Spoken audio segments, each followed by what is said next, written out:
పొలంలో సార్ మాది మేము 50 ఏళ్ళ కింద చేసినాము 26 ఏళ్ళు మాకు పట్టాకి ఇచ్చినారు ఇప్పుడు మమ్మల్ని కొడువల్ని తీసుకొని తిప్పులాడుతున్నారు రై అంతా బాగా తిప్పులాడతారు బగులంతా మోటార్లు చెట్లు అన్ని కొట్టేస్తున్నారు మేము ఎట్లా బతకల్లా మా పిల్లలు మేము అగోరుతున్నాము కూడు నీళ్లు లేకోకుండా నాకు 6 మంది పిల్లలు ఏం చేయాలి సార్ మీరన్నా న్యాయం చేయాలి మాకి మేము ఒకవేళ మీరు తాగి చచ్చిపోమంటే కలెక్టర్ ఆఫీస్ మీద తాగి చచ్చిపోతాం మేమేం బతికేదట్లేదు మమ్మల్ని చేయలేదు సార్ తెలుగుదేశం వాళ్ళంతా నాశనం చేసి పెడుతున్నారు మమ్మల్ని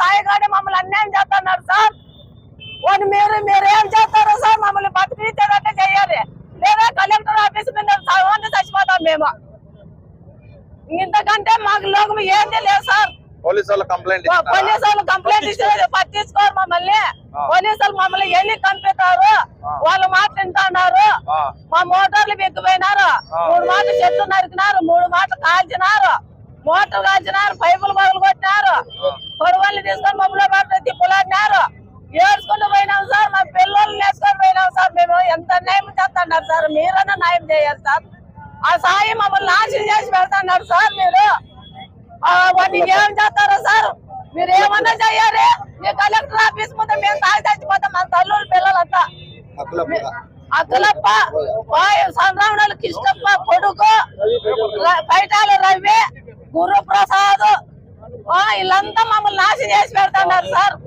రాము కిషోర్ వీళ్ళంతా నాశనం చేసి పెడుతున్నారు సార్ మమ్మల్ని సునీలు అనిలు సునీలు అశోక్ విజయ్ వీళ్ళంతా నాశనం చేసి పెడుతున్నారు సార్ మమ్మల్ని పులరేవు గ్రామం సోలం పెద్ద ఓబులేసు సాయినాథ్ నాయుడు పులరేవుకి వచ్చినప్పుడల్లా గలాట పెడుతున్నాడు చెట్లు నరికిచ్చేది మోటార్లు బాలు కొట్టించేది మోటార్లు పీకిచ్చేది స్టార్ట్ పెట్లు పెట్టించేది అన్ని ఇబ్బందులు పెట్టి మాకు ఆరోగ్యాలు చెడిపోయి మేము ఎన్నేళ్ళు మింటిని ఆసుపత్రులకు తిరిగి వాళ్ళు దాడులు చేసి ఉంటే రాత్రిపూట వచ్చి చాలా ఇబ్బందులు పెట్టినారు ఎంఆర్ఓ ఆఫీసు పోయినా న్యాయం జరగదు పోలీస్ స్టేషన్ పోయినా న్యాయం జరగదు పోలీసు వాళ్ళు ఏడ్చుకొచ్చి నన్ని మా అమ్మాయిని జీపుల్లో వేసినారు కాళ్ళతో నూకినారు జీపుల్లోకి అంత అన్యాయమా సార్ మాకు చాలా ఘోరం సార్ మా పరిస్థితి 20 ఏళ్ళ నుండి ఇంత అద్మానంగా ఎప్పుడూ లేదు ఈ 10 ఏళ్ళ నుండి అద్మానం సార్ మాకు ఏం జరిగింది ఎందుకు అట్లా ఈడ్చుకొచ్చి మిమ్మల్ని లోపల వాళ్ళకు ఓట్లు వేయలేదండి సార్ తెలుగుదేశంలోకి చేరాలండి సార్ సాయి అనంతపురంలో కూర్చొని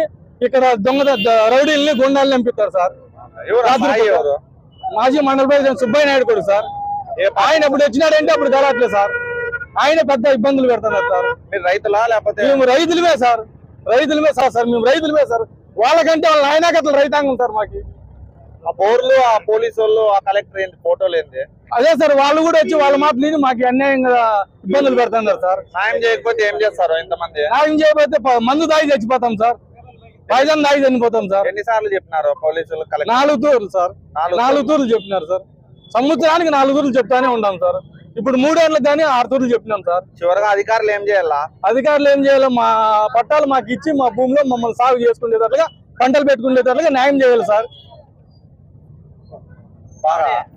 రాప్తాడ్ మండలం పుల్లలరేవు గ్రామానికి చెందిన సూరం పెద్ద ఓబులేసు నాగలక్ష్మమ్మ వసంతు అనే వాళ్ళకి 2002లోనే ఆర్డీఓ గారి ఉత్తర్వు మేరకు ఆ రోజు గాజుబండగా ఉన్న భూమిని ఆర్డీఓ గారి ఉత్తర్వు మేరకు ఇవ్వడం జరిగింది. అప్పుడు సర్పంచ్ గా ఉన్న అదే సాయినాథ్ నాయుడు ఆయన తీర్మానం ఇచ్చారు గాజుబండ నుంచి అసైన్ ల్యాండ్ గా చేసి. ఆ రోజు నుంచి ఈ రోజు వరకు కూడా వీళ్ళు సాగులో ఉన్నారు. దాదాపు 10 సంవత్సరాల చెట్లు కూడా ఉన్నాయి దాంట్లో. అయితే మొన్న 2024లో కూటమి ప్రభుత్వం ఏర్పాటైన తర్వాత సాయినాథ్ నాయుడు ఈ రైతులపై కక్ష కట్టి 25లో ఆన్లైన్ తీయించినాడు. ఆన్లైన్ తీసేయించిన తర్వాత వాళ్ళకు వచ్చిన నోటీస్ మేరకు వీళ్ళు హైకోర్టుకు పోయినారు. హైకోర్టుకు వెళ్ళి హైకోర్టులో స్టే ఆర్డర్ తెచ్చుకున్నారు 3 నెలల పాటు. స్టే ఇచ్చిన హైకోర్టు 3 నెలల లోపల మీరు ఎంఆర్ఓ దగ్గరికి పోయి మీకున్న డాక్యుమెంట్స్ అన్ని సబ్మిట్ చేసి ఎక్స్ప్లెనేషన్ ఇవ్వండి అని. 3 నెలల ముందే వీళ్ళు పోయి ఇచ్చినా కూడా మరి మాకు ఎక్స్ప్లెనేషన్ ఇవ్వలేదని ఒకే ఒక కారణంతో ఆన్లైన్ తొలగించి వారం రోజుల క్రితం సాక్షాత్తు ఇన్ఛార్జ్ తహసీల్దార్ అయిన చెన్నకేశ్వర గారు సిఐ ప్రొటెక్షన్ తీసుకొని రాప్తాడ్ సిఐ మన వెంకటేశ్వర గారు రైతుల దగ్గర పోయి ఎలాంటి నోటీస్ ఇవ్వకుండా ఎలాంటి ముందస్తు సమాచారం ఇవ్వకుండా రైతులు పొలంలో లేని సమయంలో దాన్ని మోటార్లని కరెంటు వైర్లని అన్ని పైపులని పీకాలని ట్రై చేసినారు. అయితే వీళ్ళు అడ్డుకోవడంతో రైతుల్ని దౌర్జన్యంగా బలవంతంగా పోలీస్ స్టేషన్ తరలించి అవన్నీ కూడా తీసుకొని వచ్చారు. ఇది ఒక సందర్భం జరుగుతా అంటే అక్కడున్న స్థానిక నాయకులు రాత్రిపూట దాదాపు ఇప్పటికీ ఈ 2 సంవత్సరాల్లోనే 4 సార్లు దాదాపు 150 చెట్లను నరకడం జరిగింది. దీనిపైన ఎన్నిసార్లు పోలీసులు ఫిర్యాదు చేసినా కూడా కేవలము నామకే వాసిగా వాళ్ళపైన చర్యలు తీసుకుంటామని చెప్తున్నారు. కానీ ఒకే ఒక్కసారి ఎఫ్ఐఆర్ కట్టారు. అది బెయిలబుల్ సెక్షన్ ఇచ్చి కనీసం స్టేషన్ మొగం కూడా వాళ్ళు చూడటం లేదు. దీంతో వాళ్ళు బరి తెగించి ఎప్పటికప్పుడు రాత్రిపూట పోవడము పోయి చెట్లు నరకడం ఇది చేస్తున్నారు. కాబట్టి మేము కలెక్టర్ గారిని అదే విధంగా డిఆర్ఓ గారికి ఒకటే విన్నవించుకుంటున్నాం. సార్, వీరికి 25 సంవత్సరాలు పట్టా ఇచ్చి 25 సంవత్సరాలుగా సాగులో ఉంటే ఎలాంటి ముందస్తు సమాచారం లేకోకుండా సదరు తహసీల్దార్ గారు అయితేనేమి, సిఐ గారు అయితేనేమి ఏ ఉత్తర్వుల మేరకు వాళ్ళు చేశారు, వాళ్ళు మోటార్లు బిక్కొచ్చారు అనేది మాకు తెలుసుకోవాల్సిన అవసరం ఉంది. కాబట్టి మీ ద్వారా అయినా కనీసం న్యాయం జరుగుతుంది రైతులకని. సాకే వెంకటేశు, నేను రాప్తాడు మండల కన్వీనర్ గారిని. కానీ నేను గత రోజుల నుంచి ఈ పుల్లరేవు గ్రామంలో రైతు ఒక పేద రైతు, బడుగు బలహీన వర్గానికి చెందినటువంటి ఒక పేద రైతు ఓబ్లేసు, అలాగే నాగలక్ష్మమ్మ, వసంత్ గారికి ఒక 11-12 ఎకరాలు గత 25 సంవత్సరాల కిందట వాళ్ళు గత 50 సంవత్సరాల నుంచి అదే పొలంలో సాగు చేస్తూ ఉంటే అప్పుడున్న తహసీల్దార్ గారు అక్కడికి వెళ్ళి పొలాన్ని పరిశీలించి ఎవరు సాగులో ఉన్నారు, ఎవరు లేదనేది ఒక సివి ప్రసాద్ అనే ఒక సీనియర్ ఒక తహసీల్దార్ గారు అక్కడ పర్యవేక్షణ చేసి గ్రామ సమక్షంలోనే గ్రామ సభ జరిపి వాళ్ళకి అక్కడ గాజుబండగర్ని అనే పొలాన్ని వీళ్ళకి ముగ్గురికి విభజించి తలా 4 ఎకరాలు, 3 ఎకరాలు, 2 ఎకరాలు అట్లా పట్టా ఇవ్వడం జరిగింది. పట్టా ఇచ్చిన తర్వాత మీరు చూస్తూ ఉన్నారు, ఇక్కడ కరెంట్ ఇవ్వాలంటే ఆ పట్టా పాస్బుక్లు ఏంది మీ మీడియా వాళ్ళకి బాగా తెలుసు, రైతులకు తెలుసు. ఒక పట్టా పాస్బుక్ ఉంటేనే ఆ రైతు వాళ్ళు విజిట్ చేసిన తర్వాతనే, బోర్ ఉన్న తర్వాతనే ఈ ట్రాన్స్ఫర్ అనేది ఇస్తారు. ఈ చెట్లు దాదాపు 20-25 ఏళ్ల నుంచి మామిడి చెట్లు, టెంకాయ చెట్లు, అల్లునేరేడు చెట్లు ఉన్నాయంటే ఈ చెట్లు కనీసం ఒక 25 దాదాపు 25 ఏళ్ళ 25 చెట్లు. ఈ చెట్లను కూడా నరికేస్తూ ఎన్నో దఫాలు మనకు వర్షాలు లేక ఈ ఎలోని అంటూ ఈ మనము ఎంతో కరువు ప్రాంతంలో అల్లాడుతున్న పచ్చదనాన్ని పెంపొందించే సమయంలో ఈ చెట్లను మనం ప్రాణంగా నీళ్లు పెట్టి మనం సాక్కున్న చెట్లని రోజు కొన్ని తాగుబోతుల మాదిరి అదే గ్రామానికి చెందినటువంటి ఒక మాజీ ఎంపీపీ పుల్లరేవు సుబ్బయ్యనాయుడు కొడుకైనటువంటి ఆయన కూడా ప్రజాప్రతినిధి, వాళ్ళ అమ్మ ప్రజాప్రతినిధి, ఒక ఎంపీటీసీ సర్పంచ్ గా గత కొన్నేళ్ళు వాళ్ళు కూడా 25 ఏళ్ళు రాజకీయ అనుభవమైనటువంటి వాళ్ళు మాలాంటి బడుగు బలహీన వర్గాలపై ఇలాంటి దౌర్జన్య కాని చేయడం మేము బాగా ఎంతో ఈ రోజు మీకు నిరసిస్తున్నాం. ఇది తప్పు. ఇది మీరు చేయడం. మీరు కూడా వ్యవసాయ కుటుంబంలో పుట్టారు, మీరు కూడా వ్యవసాయ పొలంలో బతుకుతున్నారు, ఇప్పుడు కూడా వ్యవసాయం చేస్తున్నారు. కానీ ఇలాంటి భౌతిక దాడులు చేయడం తప్పని చెప్పి ఈ మీడియా ద్వారా కూడా మీకు తెలియపరుస్తున్నాం. కానీ ఇలాగే ఎంఆర్ఓ గారు ఏదైనా కానీ ఏదైనా పోవాలంటే మీరే పట్టాలు ఇచ్చారు.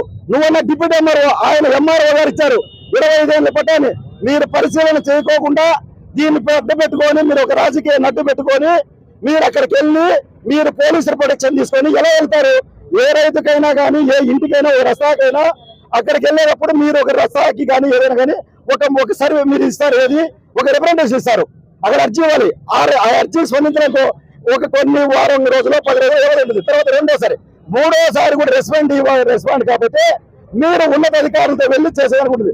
ఎలాంటి ఉత్తర్వులు లేకుండా, ఎలాంటి అక్కడ ఆయనకి రైతుకి ఎలాంటి ఏది కూడా నోటీస్ జారీ చేయకోకుండా దొంగతనంగా ఒక ప్రైవేట్ వెహికల్స్ ని అదే గ్రామానికి చెందిన ఎవరు మన సాయినాథ్ చౌదరిది ట్రాక్టర్, అదే ఎర్రగుంట గ్రామానికి చెందిన మోటార్ పికాయాన్ని పెసగచ్చి ఈ రోజు మీరు ఇష్టాసారం కొద్ది పీకిస్తారా? ఎలా పీకిస్తారు? మీకు పార్టీకి సంబంధం లేనప్పుడు మీరు ఎలా మీ వెహికల్ పంపించి మీరు అక్కడ కొడవలు తీసుకొని ఎలా చేస్తారు? మీరు అదే ఓబ్లేస్ని, నాగలక్ష్మమ్మని పోలీసులు కాళ్ళతో చెప్పుల కాళ్ళతో తన్నుకుంటూ మందుబాటులు ఉన్నదైతే తీసేసి వాళ్ళని బలవంతంగా మీరు పోలీస్ స్టేషన్ తరలిస్తారు. ఎంఆర్ఓ గారికి మోటార్లు పెట్టబోయే మీకు ఏమైనా రూల్స్ ఏమైనా ఉన్నాయా? స్టార్టర్ పెట్టి మోటార్లు పోలీస్ స్టేషన్ పెట్టుకుంటారు. కానీ పట్టా ఇచ్చిన పట్టా కూడా చూడండి, ఇగో వాళ్ళకి ఉన్నవి ఆన్లైన్ అడుగులు 1 అన్నీ ఉన్నాయి, 25 ఏళ్ళ నుంచి ఉన్నాయి, బ్యాంకు రుణాలు ఉన్నాయి. కానీ ఇలాంటి డ్రిప్ ఇరిగేషన్ అన్నీ ఉన్నాయి. కానీ ఇలాంటి వారికి న్యాయం జరగకపోతే మేము పెద్ద ఎత్తున కలెక్టరేట్ ను ముట్టడిస్తాము. అలాగే మేము ఎస్వీ ఆఫీస్ గారిని కూడా కలుస్తాము. ఇంకా లేదంటే మా జగన్మోహన్ రెడ్డి గారిని ఇదే బాధ్యతలు వెంట పెట్టుకొని మా ప్రెసిడెంట్